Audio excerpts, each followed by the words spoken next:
I'll start with the land acknowledgement statement. We acknowledge that we are on the traditional land of the Anishinaabe people. We wish to recognize the long history of Indigenous people of Canada and show our respect to them today. We recognize their stewardship of the land. May we all live with respect on this land and live in peace and friendship. Also just want to acknowledge Fran that she's pitch hitting this morning. I know this isn't her role, so she's stepping in to do this, and that's appreciated. Anyone with any declarations of pecuniary interest this morning? Not hearing any.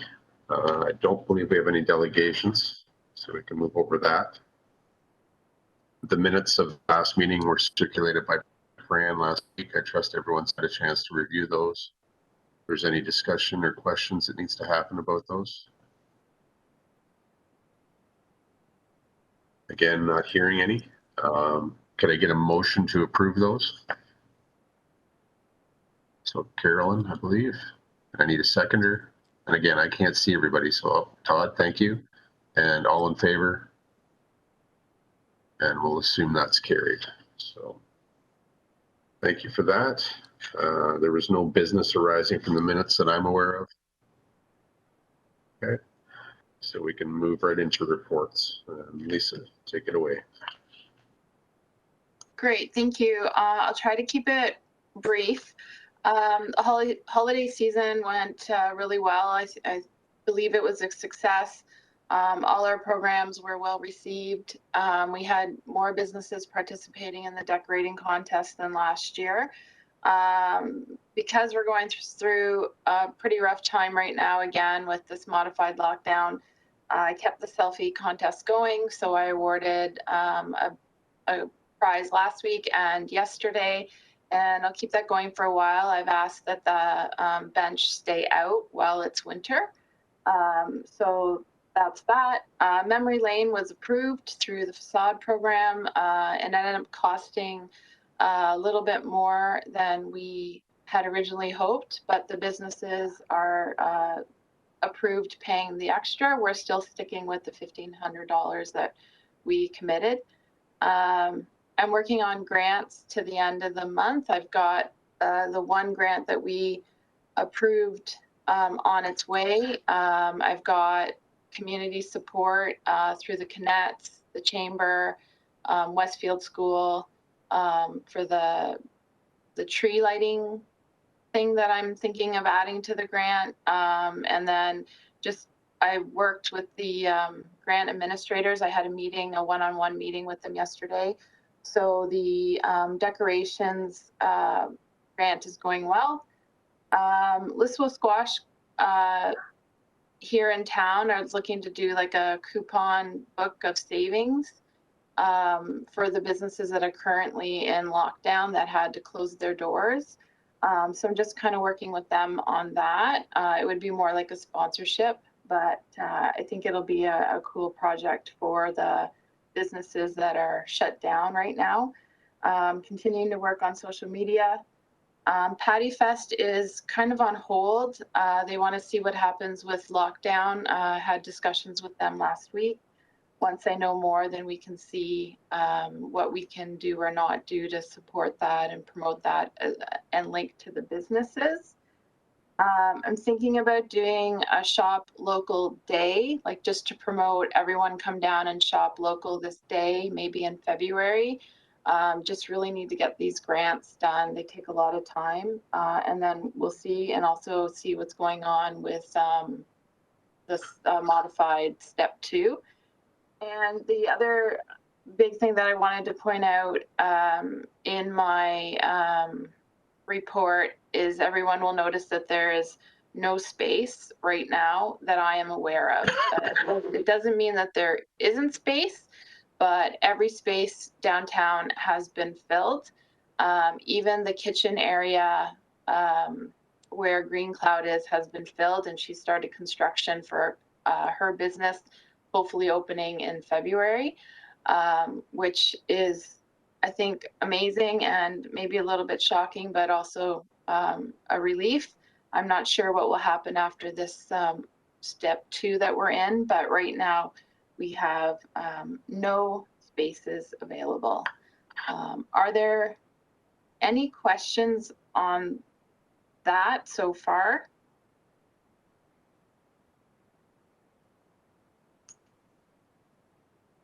Any members from the, or questions from the board on Lisa's report? Okay. So then the other thing I just wanted to get approval on, we had tentatively discussed the board meeting schedule. So obviously we're having today's meeting. The next meeting would be March 2nd, and so on. And then the AGM, we're looking at sometime in April.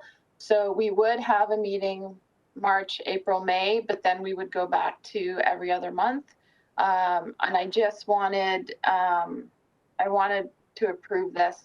And if anyone has any ideas for the AGM, that would be great as well.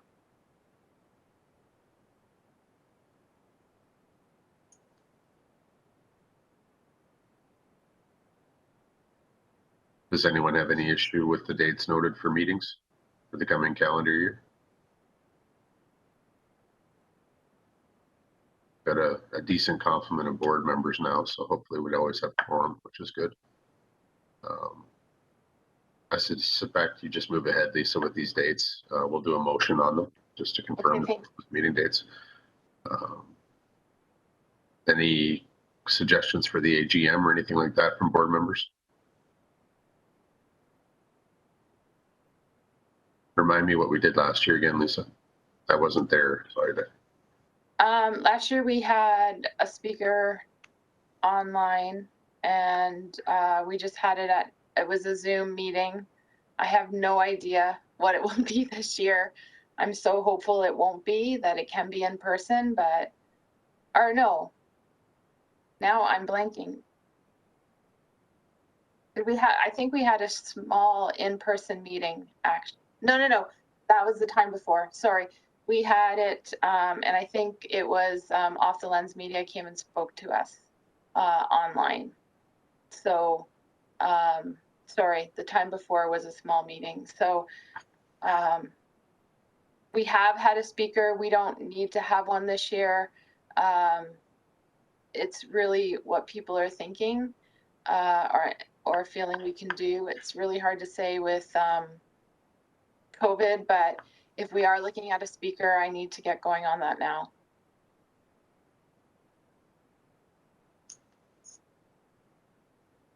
Okay, for the sake of time, it's sort of on the agenda. We need a motion to accept the coordinator's report for information. So if I could get that. Accept Lisa's report. If somebody's got their hand up, just let me know. Okay, Nick, thank you. I need a seconder. I will. I can second that. Okay. Okay, all in favor? I'm going to assume yes. So that's carried. Same thing for the meeting schedule. We need a motion for that. So if I can get someone to motion that forward. Nick, thank you. Seconder. Carolyn, thank you. And again, I assume all in favor. Okay, so that's carried. As far as the AGM, Lisa, I suspect you and I will have to just talk about it. Okay. And we can follow up. If any board member has any ideas, please let Lisa know or myself know. Naturally, it will come sooner rather than later, and we should put some effort into it. And again, Lisa and I can talk about it just to see what we're actually going to do this year and what we can do. So go from there. Lisa, do you want to talk about Win the Space now? Sure. So I sent all the board members any ideas that have come in to me for discussion. We need to get back to Libro. They were very gracious in extending when we got back to them to this week. I did indicate that I would email them something tomorrow. So I've just kind of put together all the different ideas, and we just need to talk about it and decide what we're going to do. Their grant is $7,700, and then there's a little bit of money that was given to us from different organizations that once we have an idea on the Libro money, then we can reach out to the other organizations.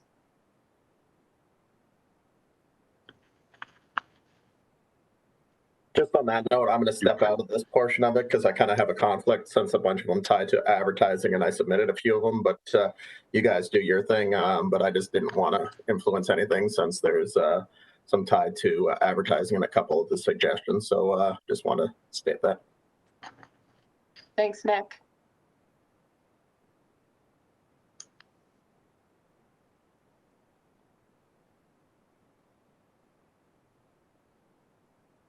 So based on the items that were sent through, I don't know if we can put them on the screen or if they can, at least if you want to just say what the four options were. Yeah, they weren't sent to everyone on that because they were just ideas for the board to think about. But there was the union, Libro Credit Union job fair. There was the Roots of Listowel advertising idea, the Libro Credit Union and BIA Resiliency Awards, a combination of C, which was the Resilience Awards and website design, the Listowel Nest, the Retail Incubator, and then also the other idea that came in was the art downtown.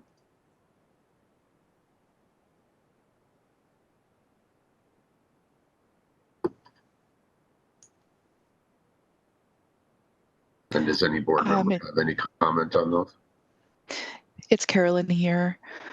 I'm kind of leaning towards the Resiliency Award.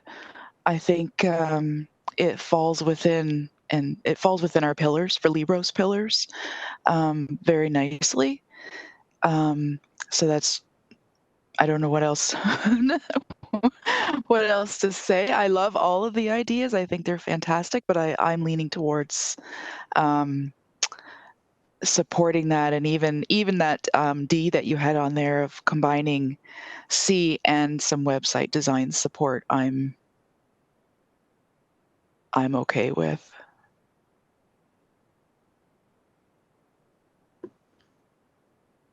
Scott, Just I actually like the resiliency. go ahead.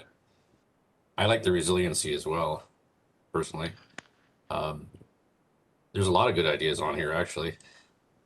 I've done a few job fairs and they don't really work for my particular business, but I know they work for other businesses. So that one's a viable option too, I think. But we all know that there's a severe lack of staff right now throughout all industries. So I don't know how successful a job fair will be at the moment. Yeah, I think I would come down on the side of the Resiliency Award too.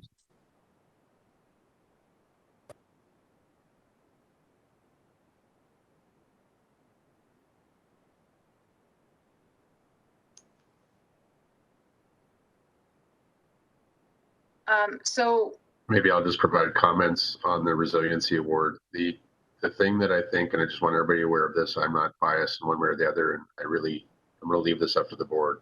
The only issue with the Resiliency Award that I'm aware of is that the chamber already does something very similar, or it has already done something very similar. So if we do it, we'd be mirroring something that's already been done. Am I correct in that?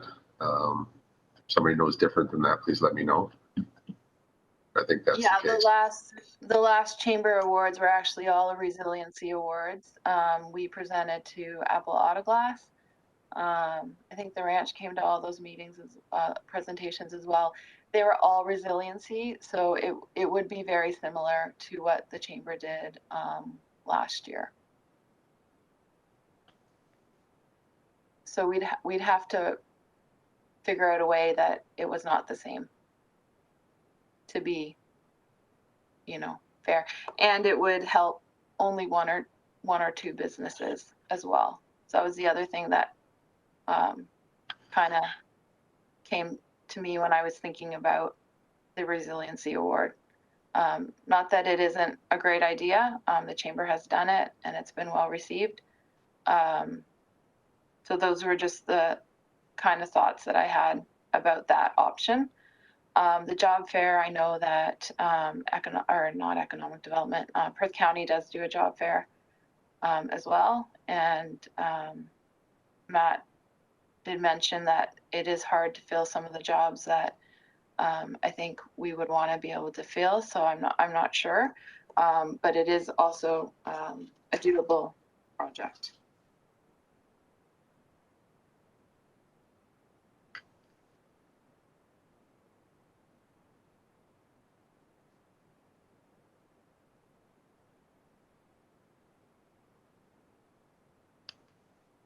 Go ahead, Carol. With the job fair, is there a way, like, what's the housing market like in Listowel? Is it same as Wingham and non-existent? It's non-existent. As of Monday, there was 6 available houses for sale. Okay. Only one detached. The rest were all semis, condo-like apartments, bed and breakfast. Yeah, there's 6 available in Listowel, and if you go a little bit outside, there was 1 extra in Atwood, so 7 in North Perth that I'm aware of, and like right here. Okay, because I feel like the lack of employees ties directly into the lack of housing. So I don't know. When it comes to the job fair, I kind of agree. I'm not entirely sure whether that would be beneficial in this environment, but somebody can correct me.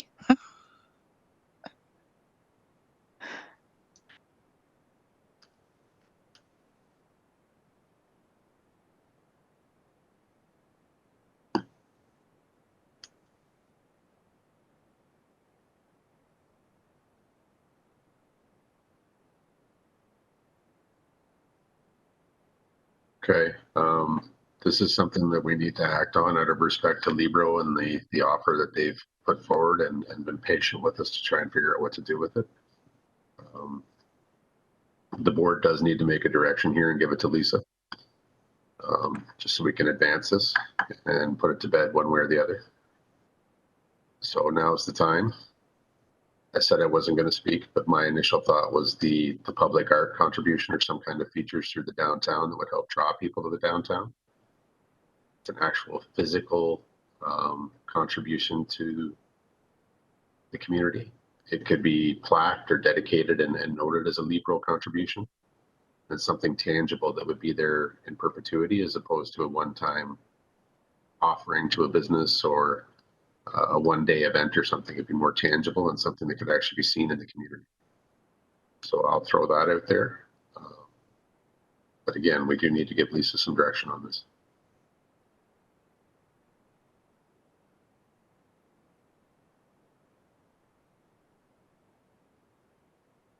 Matt? Yeah, sorry, I was not aware that the resiliency thing was already being done. So if it is, then maybe we should back away from that one, even though it is a good idea. I'm not sure about the retail incubator. I kind of read through that. I generally like the concept, but I'm a little confused as to how it would work. I'm also a big fan of the art idea, but it has to be done right. I've seen far too much terrible public art. So that one is not a quick thing. Like, I can't imagine we'd have something ready to go for this summer. It takes time.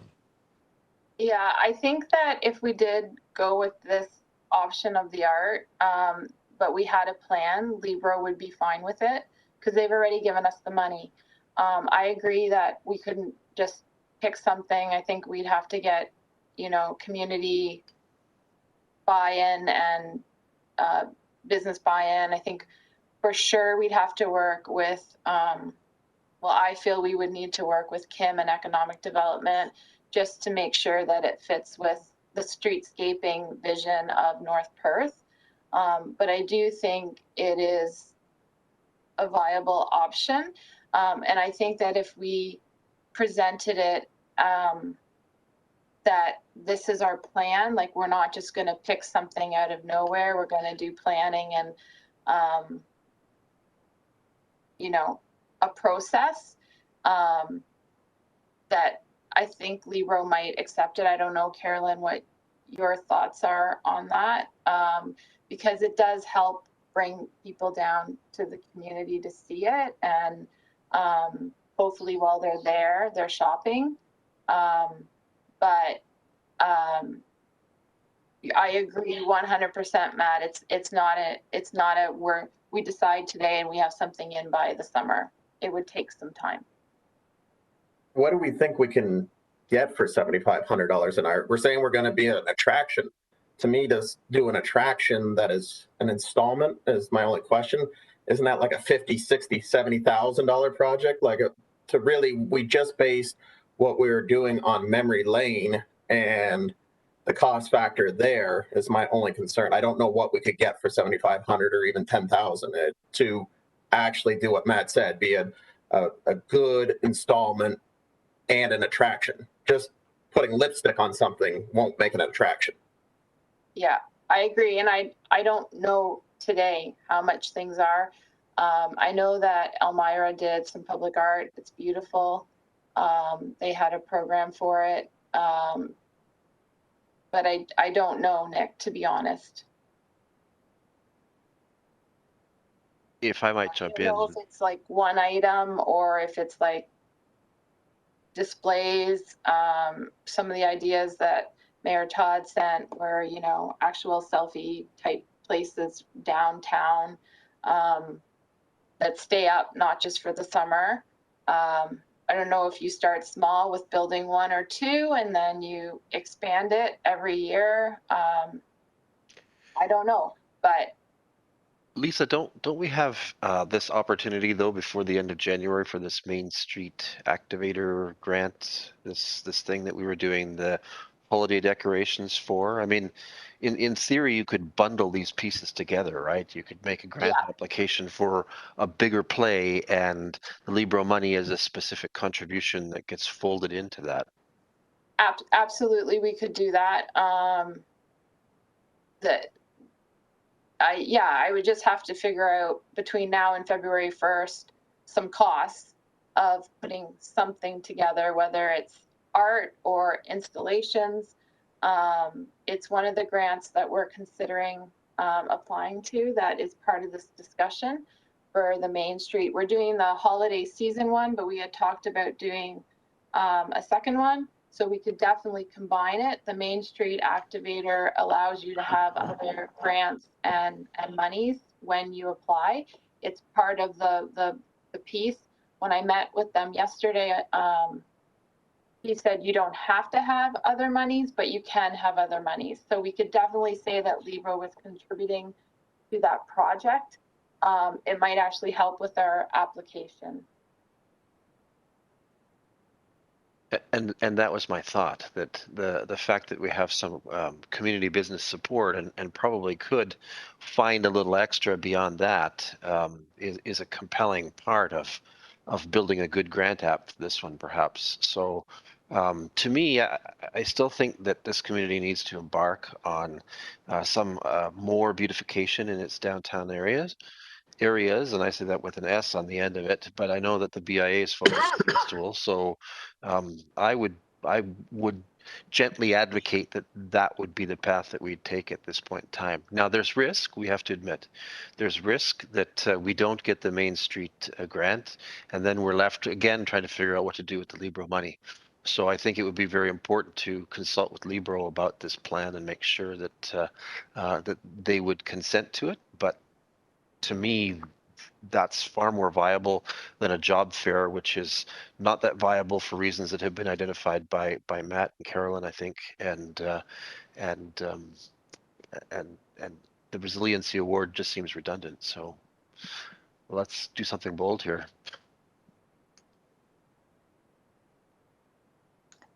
Like I do think, like Todd said, I do think it is a risk if we don't get the grant, but I also think it's it might be worth taking. And the only thing I would say is that if Libro says, no, we don't like that idea, is that I have like a secondary option to give them so that we're not waiting till our next meeting to come back to them. So if that's our preferred option, if that's what you guys decide, what is our secondary option? Is it the website? Is it the advertising option that was option B, which the roots of Listowel? Is it website? Just so that I can say this is our preferred option, this is what we want to do, but this is what we would do if you're not comfortable with that. Is that reasonable, Scott, to ask for that? Matt? Go to Matt first. Yeah. I'm in favor of moving ahead with Todd's suggestion.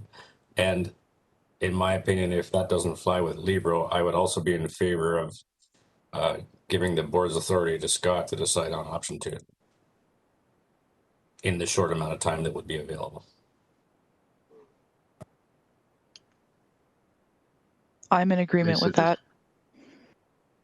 Thank you. Lisa, just clarify for me, how much does the BIA contribute to Win This Space normally? Like how much do we put out of our reserves or funds? Well, this year I had put in $3,500 for Win the Space 2018. I think it was around 3, and then my time. So when you're applying to these grants, you can actually put in my time. So when I'm applying to the holiday season one that I'm working on right now, I will be applying for the actual decorations, but I will also be applying for advertising. I will also be applying for my time, and I will also be applying for staff time to put the decorations up. So when I'm applying for a grant, this one, I can actually apply for survey work, advertising work, everything. So my hope would be that we would pay nothing, not even my time, that it would be covered through the grant. But if we didn't get it, I would say probably we were at around 7,000 to 8,000 when you take in my time and the money that we gave.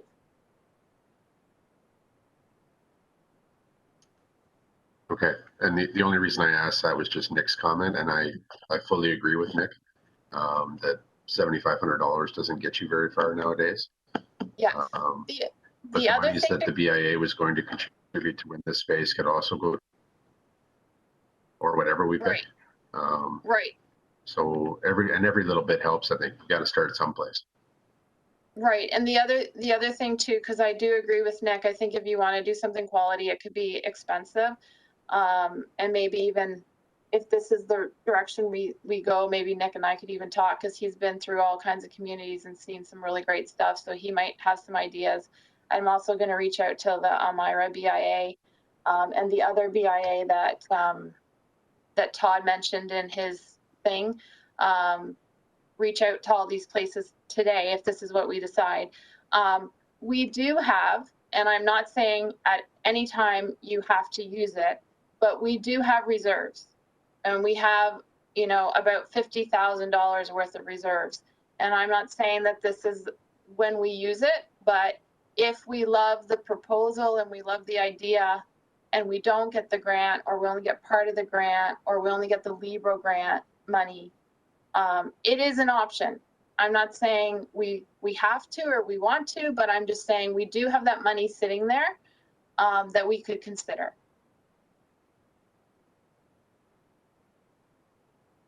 I agree with everything that you just said. I think that really, if we're going to go down this road, especially if we're going to be in the $10,000 range, it's probably a 3-4 year project that we spend $10,000 every year, adding one more piece. But then also, I like to be frugal and I don't like going into reserves, but something that we might want to discuss is, because whenever we do come out of this pandemic weirdness that we're in, every community is going to be vying for people to get downtown. So the sexiest downtown is going to win. I agree, Nick. If The you're most inviting, really talking a lot right now about streetscape. We're also talking about like placemaking. That's a big thing right now. I just think whatever we do, we really need to talk and work with Kim, because we are listable, but we're also part of North Perth. So we just want to make sure that it fits an overall thing, but also it's for listable. It's our money, and I know all that stuff, but I just want to make sure that it's also going to be advertised as a North Perth thing because we're part of North Perth. So if you're looking for some quick pricing, Lisa, you could contact that Tim Schmaltz, who's a fairly famous sculptor in Elmira. He does a lot of public art. Pretty sure he would have a ready idea of what it would cost to do some of this. okay, what's his last name? Tim what? Schmalz, SCHMALZ. Okay, thank you so much. And I'm also going to contact the BIA because they just launched an art program. So even if it's not what we want to do, hopefully they'll send me what they did to help me with writing the grant, which will save time. All right, Scott, I'll turn it back to you on a decision. Okay, so yes, for the direction I think I'm hearing is to put forward a recommendation to Ebro that we use the money for the initiation of a public art project, maybe multi-year, maybe a larger project if we combine or use our own monies, and it's going to form part of the basis for an overall larger grant application. So that would be the proposal to Libro. If they do not like that, then based on Matt's comments, Lisa and I would have to come up with an alternative option, which I suspect will be, to be honest, the website advertising one, because it seems to be the easiest out of the ones that were noted. And we would present that to them as a default. If that is incorrect, someone please say, but I think we need to give Lisa that direction now. I'm seeing some nods on the few phases that I do see. So if I could get a mover on that, or if somebody wants to discuss it further, by all means, now's the time. Okay, a mover. Matt, was that you just waving? And Todd, okay, and all in favor? Okay, good. That's a big step for Lisa, so thank you for that. Thank you very much. So next on the agenda is the consideration of a new board member. I'm sure, well, I think most of us know who it is. It's Tammy Cressy from Diana Sweets. Lisa, is there any other intro we need to do? Or no, I can just tell you that Tammy is obviously a local business owner. She owns the building, the business. She's past experiences have been the North Perth Community of Character. She's part of the physician recruitment. She's done Connects. She's attended meetings in the past. I think she was even part of the marketing group, but don't quote me on that. And she said that she's just at a point where she's ready to start going back into volunteering and doing some things. And she felt like this was the best place for her. And she's excited to potentially be helping with the BIA and the downtown businesses and businesses in general. Yeah, and I remember years ago, for as long as I've been on the board, for the first couple of years, Tammy did attend meetings, not as a board member, but I think as just a volunteer or a business owner. She'd show up and provide comment and stuff. So she's been involved in the BIA before, but I'm glad to see her. She's considering taking this step. So if anyone has any issues with that, I think we need the more on the board, the merrier, as far as I'm concerned. But I leave that to the board members. We do need a motion for council consideration of this. So if I could get a a mover and a seconder on that again. See Nick, seconder.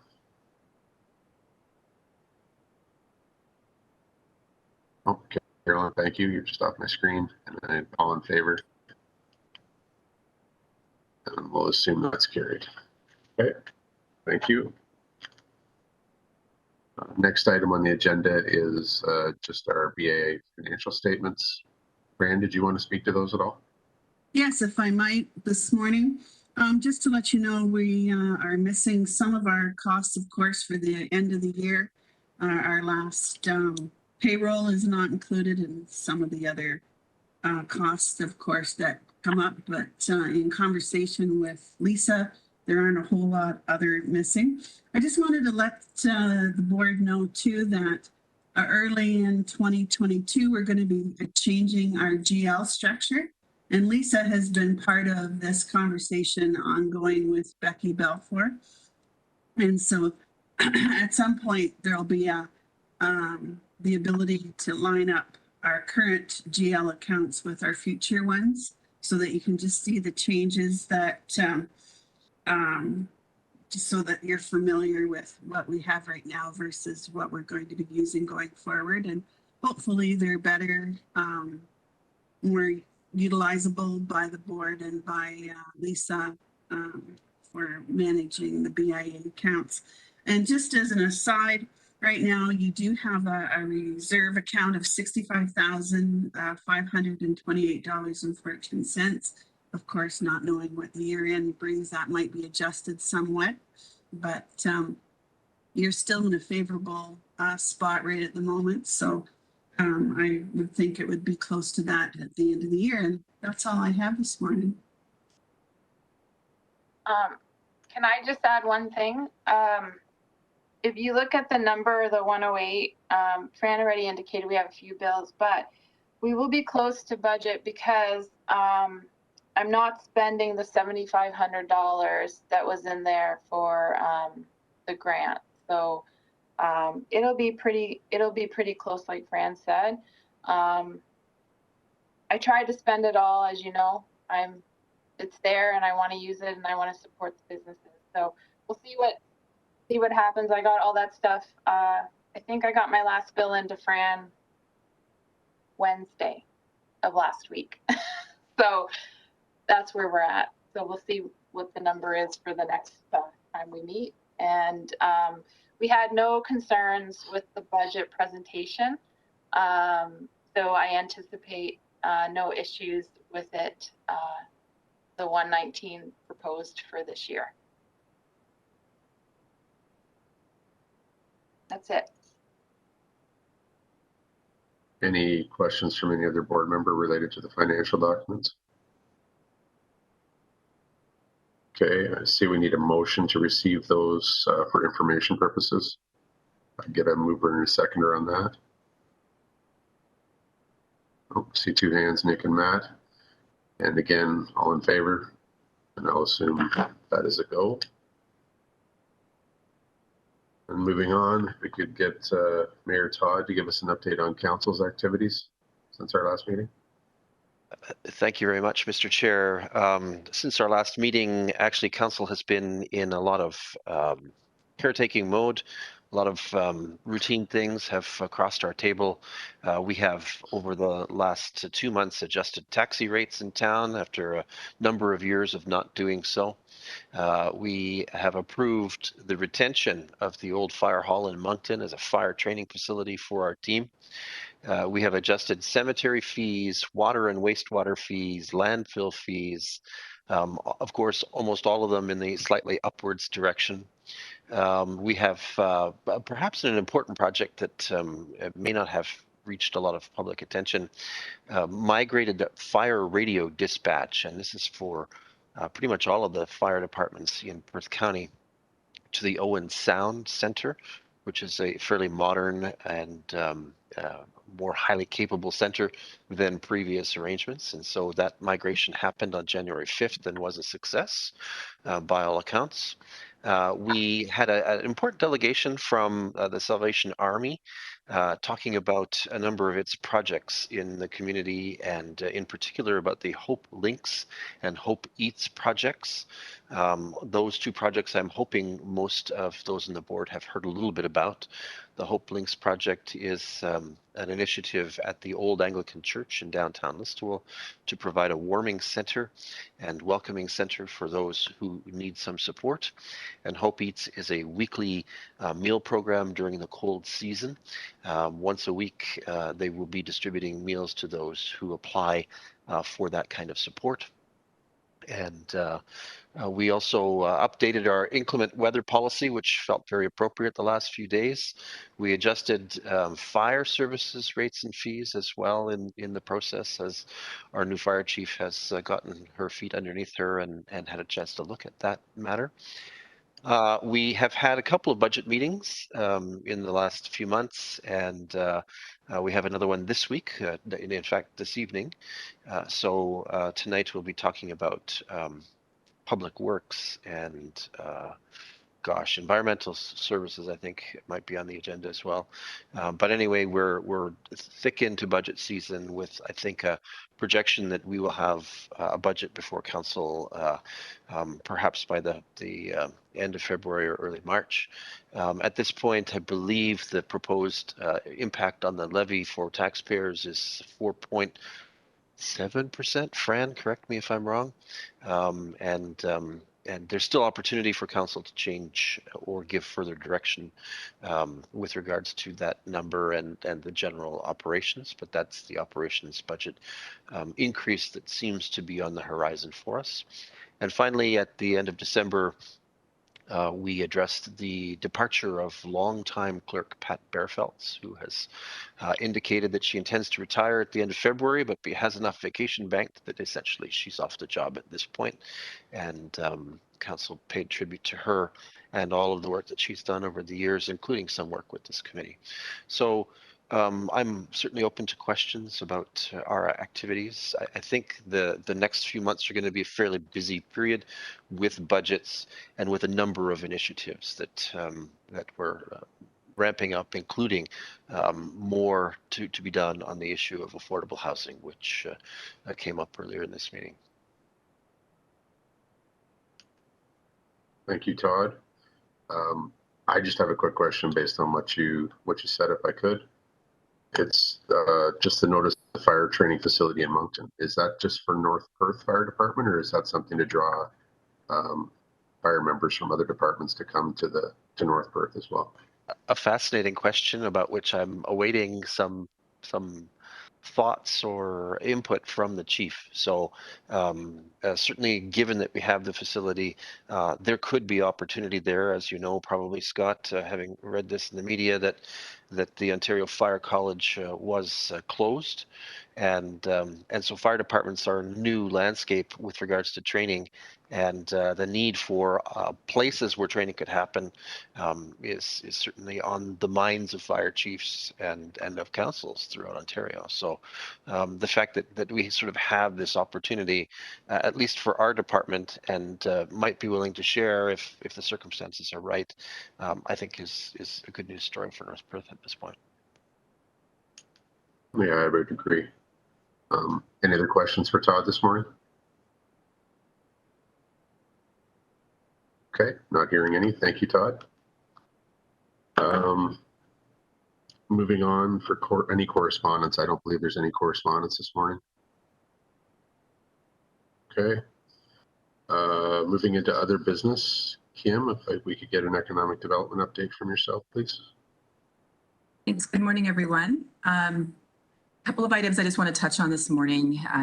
Lisa has mentioned about the facade program, so I just wanted to give an update that we did finish off the year with a very strong initial year result in the facade improvement program. Overall, we had 9 projects approved, which is amazing, which is a total granting of 49,000, I believe is where we're at. And sorry, 43,679 is the total. And that we've had a few projects complete, many moving into 2022. For Listowel, there has been 6 projects that have been approved and either are completed or will be moving forward in 2022. So that's a really great result. I also wanted to touch on some of the projects that we're proposing for economic development in the budget, the capital project. We have 5 projects that we have proposed that are based mostly on strategic objectives, objectives that align with prior plans or previous fund or that are fund as a result of funding applications plus the facade program. So quite a significant investment by council if those are accepted. I'll just do a quick review of them. There's a labor market youth attraction project that was submitted for $40,000. A brownfield redevelopment project, which is I think I may have talked about this before. That would incorporate brownfields across North Perth, the downtown outdoor space, which includes public art potentially, the red application for a trailhead for the Moncton Judah Jeep Trail, and then the continuation of the facade program and the granting amounts for that program. So we are also including into the budget, my apologies if this has been covered previously, but we have submitted a request for additional economic development staff to support some of the ongoing maintenance of those that project and other initiatives that have been created and will be created in this year. And so we're hopeful for that to be approved and look forward to supporting different community initiatives for economic development to better our businesses in North Perth. And I'll just leave it up there for today. I'm happy to answer any questions. Okay, thank you, Kim. Any questions for Kim this morning?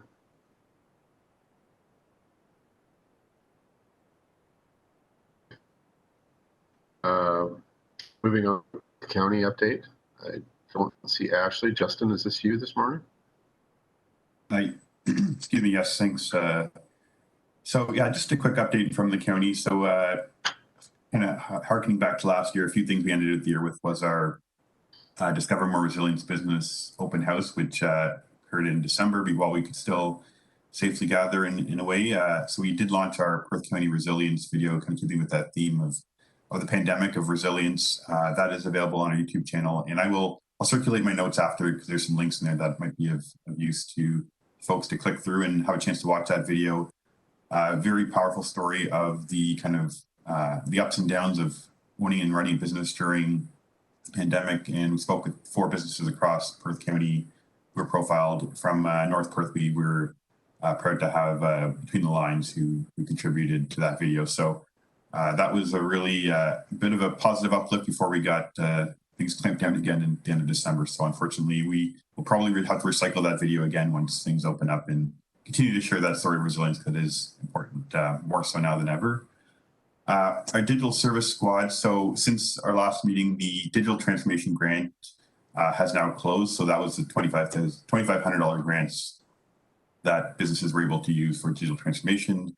A number of North Perth businesses were able to take advantage of that. So now we're really trying to push the next, or the latest opportunity, which is the Shop Here program opportunity for businesses to have a free website set up by the Digital Main Street team to get their business online. So that program is ongoing, as well as just the regular digital support that Eileen, our digital service squad coordinator, can provide. Again, getting your business online, helping you set up a Google My Business account.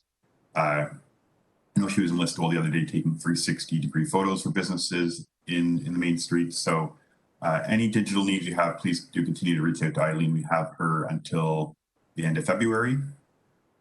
Our Discover More Flavor programs, this is our farm gate map. We do have an upcoming deadline, February 28th, to get new farm gates into our 2022 printed map. So I do encourage you to share any farm gates that aren't currently in our Discover More flavor map. Let them know of that upcoming deadline, and we'll be pushing this out across our many platforms to make sure that Again, any new farms that aren't previously included can be included in the 2022 edition.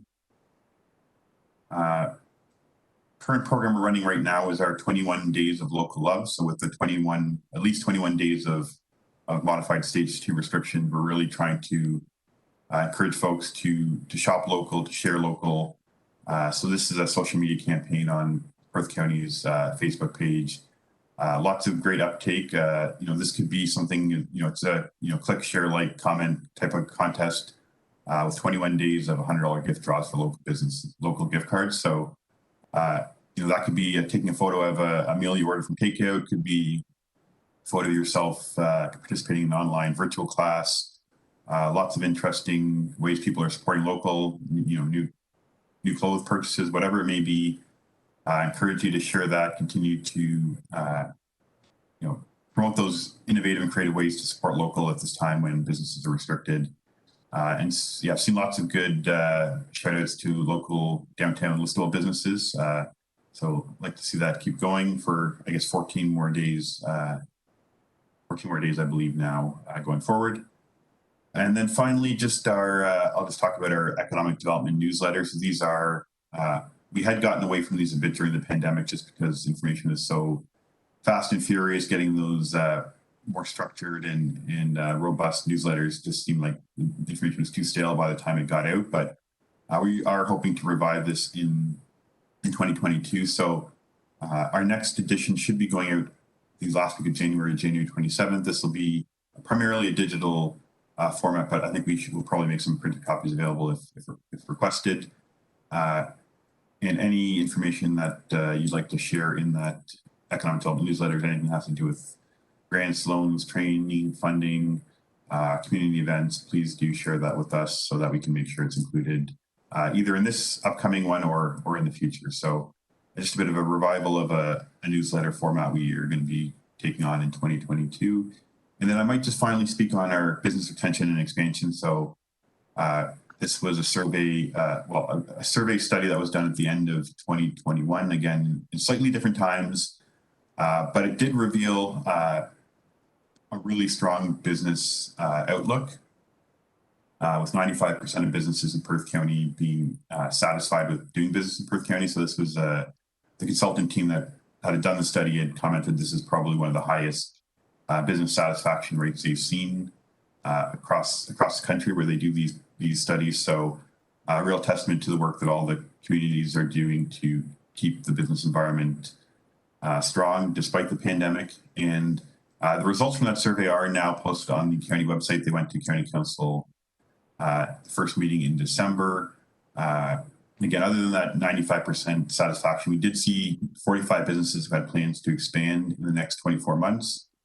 So that was a really positive sign. Again, this is out of a survey of 160 random businesses. So a really positive business trajectory. Again, this is slightly before the real onset of the Omicron and restrictions, but I think that really tells a story of positive business outlook. Once we get past this little blip now, that there's lots of positive business stories on the horizon. So again, full results are on the Perth County website, and happy to take any questions. Thank you, Justin. Any questions for Justin this morning? Not hearing any. Based on what I've seen, that wraps up our regular agenda this morning, unless Lisa or Fran, you know of something else we needed to discuss in open session? Nothing from my end. Okay. So with that, I think we need to move into a closed session for our favorite time of the year, where we get to review Lisa's work over the past year. And with that being said, we need certain people to depart. So that would be goodbye, Kim, Justin, Lisa, definitely. And we'll move into a closed session to discuss things. Thanks, everyone. Bye.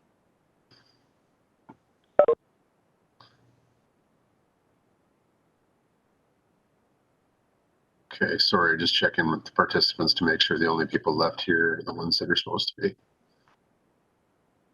Okay, so we need a motion to move into closed session. If I could get that from Move on to seconder on that, please. See Todd doing the first, seconder. We'll say Matt, and all in favor be yes. I think, Scott, we should get The ability to share screen. excuse me, Scott, should we get Simon to confirm that we're not streaming anymore? Sorry, you cut in and out a bit. What was that? We need Simon to confirm that we're not streaming anymore. I will get him to do that. Can you just bear with me?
seconder, Nick.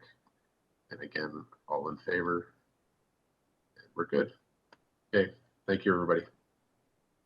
Sorry for the delay, folks. Bye.